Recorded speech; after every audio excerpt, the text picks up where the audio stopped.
السلام علیکم ورحمۃ اللہ وبرکاتہ۔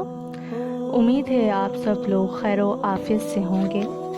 آج ہم آپ صلی اللہ علیہ وسلم کا سیدہ خدیجہ رضی اللہ عنہا سے نکاح کا دوسرا حصہ جانیں گے، اور وہ یہ ہے کہ اس واقعے کے بعد نبی کریم صلی اللہ علیہ وسلم بصرہ کے بازار تشریف لے گئے۔ وہاں آپ نے وہ مال فروخت کیا جو ساتھ لائے تھے اور کچھ چیزیں خریدیں۔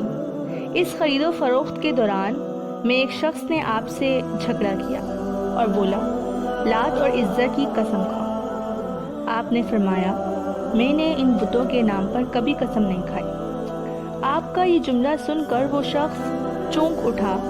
غالباً وہ گزشتہ آسمانی کتب کا کوئی عالم تھا اور اس نے آپ کو پہچان لیا تھا، چنانچہ بولا، آپ ٹھیک کہتے ہیں۔ اس کے بعد اس نے میسرہ سے علیحدگی میں ملاقات کی۔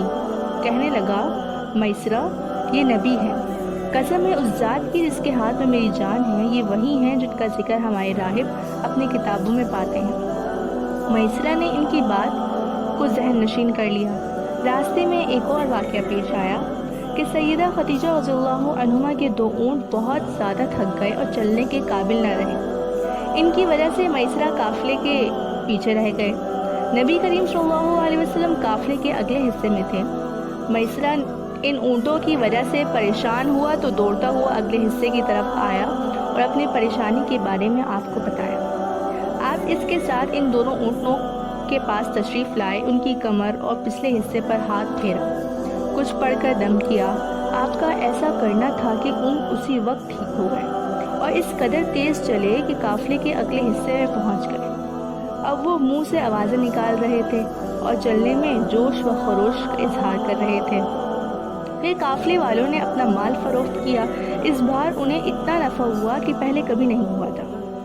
چنانچہ میسرہ نے آپ صلی اللہ علیہ وسلم سے کہا، اے محمد، ہم سالوں سال سے خدیجہ کے لیے تجارت کر رہے ہیں، مگر اتنا زبردست نفع ہمیں کبھی نہیں ہوا جتنا اس بار ہوا ہے۔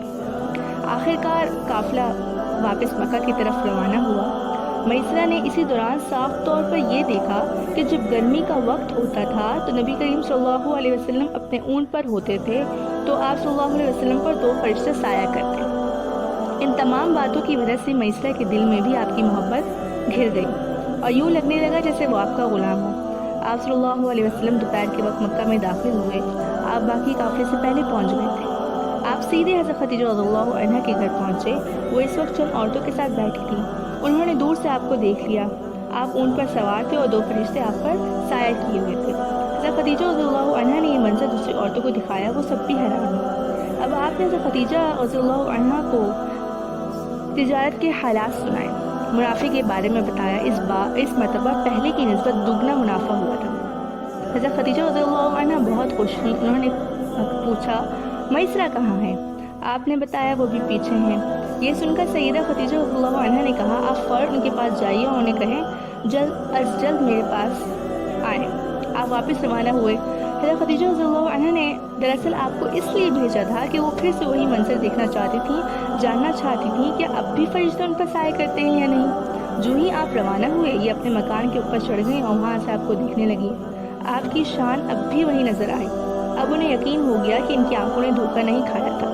کچھ دیر بعد آپ صلی اللہ علیہ وسلم میسرہ کے ساتھ ان کے پاس تشریف فرما ہوئے۔ حضرت خدیجہ رضی اللہ عنہا نے میسرہ سے کہا، میں نے ان پر 2 فرشتوں کا سایہ کرتے ہوئے دیکھا ہے، کیا تم نے بھی کوئی ایسا منظر دیکھا ہے؟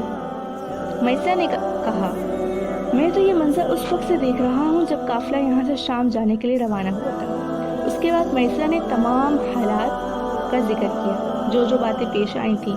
یہ تمام باتیں سننے کے بعد سیدہ خدیجہ رضی اللہ عنہا نے آپ کو طے شدہ اجرت سے دگنا اجرت دی، جبکہ طے شدہ اجرت پہلے ہی دوسرے لوگوں کی نسبت دگنا تھی۔ ان تمام باتوں سے سیدہ خدیجہ رضی اللہ عنہا بہت حیران ہوئی تھی۔ وہ اپنے چچا زاد بھائی ورقہ بن نوفل سے ملی۔ یہ پچھلی کتابوں کے عالم تھے۔